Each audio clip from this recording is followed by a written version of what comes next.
Hello नमस्कार सभी साथियों, आप सभी का स्टार परिवार में स्वागत है।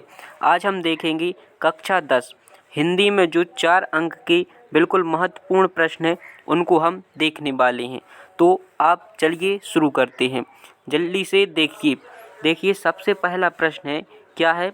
कहानी और उपन्यास में अंतर लिखना है कोई 4।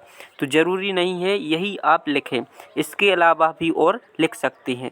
तो देखिए सबसे पहले हम देखेंगे कहानी और उपन्यास में अंतर, इसके बाद देखेंगे एकांकी और नाटक में अंतर, और इसके बाद साथ में हम देखेंगे जीवनी और आत्मकथा में अंतर।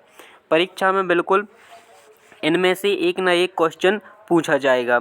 तो देखिए सबसे पहले हम देखेंगे कहानी और उपन्यास में अंतर। देखिए जैसी कहानी है, कहानी में क्या होती है, जो कथा वस्तु होती है वह छोटी होती है। तो यहाँ क्या लिखा है? संक्षिप्त होती है। संक्षिप्त मतलब छोटी होती है। और उपन्यास में है जो कथा वस्तु होती है जो विस्तृत अर्थात बड़ी होती है। इसका मतलब क्या हुआ? कहानी है जो छोटी होती है और उपन्यास क्या होते हैं? बड़े होते हैं। अगला देखिए, कहानी में क्या होता है? एक ही घटना का क्या होता है? वर्णन होता है। और उपन्यास में होता है जो अनेक घटनाओं का वर्णन होता है। कहानी जब एक कहानी है कैसी होती है? संक्षिप्त होती है, घटना एक ही होती है। तो जो पात्र है वो क्या होते हैं? पात्रों की संख्या कम होती है। और उपन्यास क्या होते हैं? बड़े होते हैं। तो इनमें पात्रों की संख्या क्या होगी? ज़्यादा होगी। अब यहाँ हम एक एक उदाहरण लिख देंगे।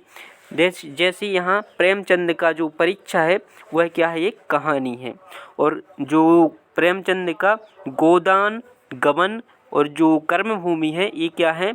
प्रेमचंद के उपन्यास हैं। तो इस प्रकार से हम कहानी और उपन्यास में अंतर हम लिख देंगे। कोई 4 लिखना, इसके अलावा भी आप लिख सकते हैं। अब देखते हैं हम एकांकी और नाटक में अंतर। देखिए तो एकांकी में क्या होता है? एकांकी में एक अंक होता है। क्या होता है? किसी एक घटना का जो वर्णन करते हैं उसे एकांकी के अंतर्गत वह आती है। और नाटक में क्या होता है? नाटक में अनेक अंक होते हैं। क्या होते हैं? नाटक में अनेक अंक होते हैं। तो इसी प्रकार से हम इनमें लिख सकते हैं। देखिए एकांकी नाम से स्पष्ट हो रहा है, एक अंकी। इसमें क्या होता है? एक अंक होता है। जब एक अंक होगा तो इसकी जो कथा वस्तु है वो कैसी होगी? छोटी होगी। कैसी होगी? छोटी होगी, संक्षिप्त होगी। और नाटक में क्या होगी? इसकी जो कथा वस्तु है वह बड़ी होगी, क्योंकि इसमें अधिक अंक होते हैं, अधिक घटनाओं का वर्णन होता है। और इस साथ ही इसमें क्या होगा? कम पात्रों की संख्या होगी। पात्रों की संख्या कैसी होगी? कम होगी। और नाटक में है जो पात्रों की संख्या कैसी होगी? अधिक होगी, ज़्यादा होगी। अब यहाँ हम उदाहरण लिख देंगे एक एक। दीपदान है जो राम कुमार वर्मा द्वारा लिखित एकांकी है। क्या है? दीपदान। अगला देखिए इस साइड हम लिखेंगे चंद्रगुप्त जयशंकर प्रसाद द्वारा लिखित क्या है? नाटक है। चंद्रगुप्त है किसके द्वारा लिखा गया है? जयशंकर प्रसाद के द्वारा लिखा गया एक नाटक है। अगला देखिए जीवनी और आत्मकथा में अंतर। जीवनी और आत्मकथा, इनमें से एक ना एक को क्वेश्चन परीक्षा में बिल्कुल पूछा ही जाएगा। देखिए जीवनी क्या होती है? जीवनी किसी महापुरुष के जीवन पर लिखी जाती है।